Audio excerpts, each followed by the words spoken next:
आज हम लोग इस वीडियो के माध्यम से जानेंगे हाउस अरेस्ट के बारे में कि हाउस अरेस्ट क्या होता है।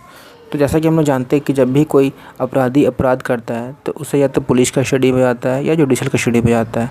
लेकिन एक हाउस अरेस्ट का भी यहाँ पे अब डिसीजन लिया गया है सुप्रीम कोर्ट के द्वारा कि अगर कोई इंसान है, अगर वो ऐसा क्राइम करता है जो कि बहुत ही पेटी नेचर का है, मतलब बहुत छोटा सा क्राइम है या कोई ग्रेव नहीं है, मतलब सीरियस क्राइम नहीं है, तो अगर ऐसा या उसने पहली बार क्राइम किया है, तो अगर ऐसा कोई क्राइम है तो जो कोर्ट है, बाकी कोर्ट जितने भी कोर्ट है, तो वो ये उनके डिस्क्रिप्शन के ऊपर है कि वो उस पर्सन को हाउस अरेस्ट के लिए भी रख सकती है।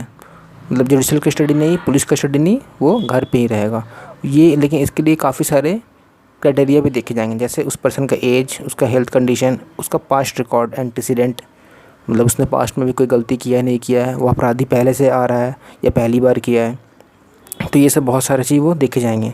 तो इसे देखते हुए उसे हाउस अरेस्ट के लिए दिया जा सकता है, मतलब ठीक है। तो ये आया क्यों? ये आया इसलिए क्योंकि अभी गौतम नौलखा का एक केस था, उसमें क्या हुआ था कि नौलखा जो थे उन्होंने ये मतलब कंटेंशन दिया कि वो 34 दिन उन्होंने घर पे गुजारे थे अपने, तो ये 90 दिन के पीरियड में काउंट होना चाहिए डिफ़ॉल्ट बिल के लिए, कि 90 दिन होने के बाद डिफ़ॉल्ट बिल मिलता ही मिलता है। तो 34 दिन उन्होंने घर पे गुजारे थे, तो उन्होंने ये कहा कि 90 दिन में ये काउंट होना चाहिए, ताकि और वो डिफ़ॉल्ट बिल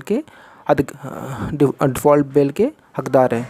बट कोर्ट ने उन्हें मना कर दिया, उन्हें मना कर दिया, यहाँ तो नहीं दिया, ठीक है, बिकॉज उसने ये कहा कि ये this case was not ordered under 167, मतलब ये जो हाउस अरेस्ट था ये 167 के अंडर नहीं दिया गया था। तो इस तरह से, लेकिन कोर्ट ने विचार किया कि क्या ऐसा कोई ऑर्डर हो सकता है अदर देन पुलिस कस्टडी और जुडिशल कस्टडी।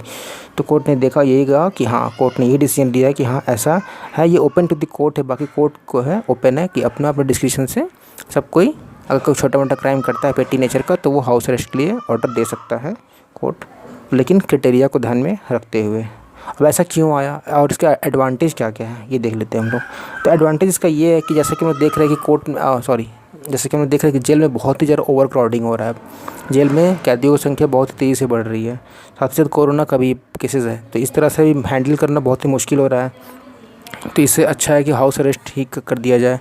उसके बाद जो सरकार का काफ़ी सारा पैसा कैदियों में खर्च होता है, तो अगर ये हाउस अरेस्ट करते हैं तो वो पैसा बच जाता है उनके मेंटेनेंस का, ये सब चीज़ें। तो बस यही था हाउस अरेस्ट के बारे में। Thank you.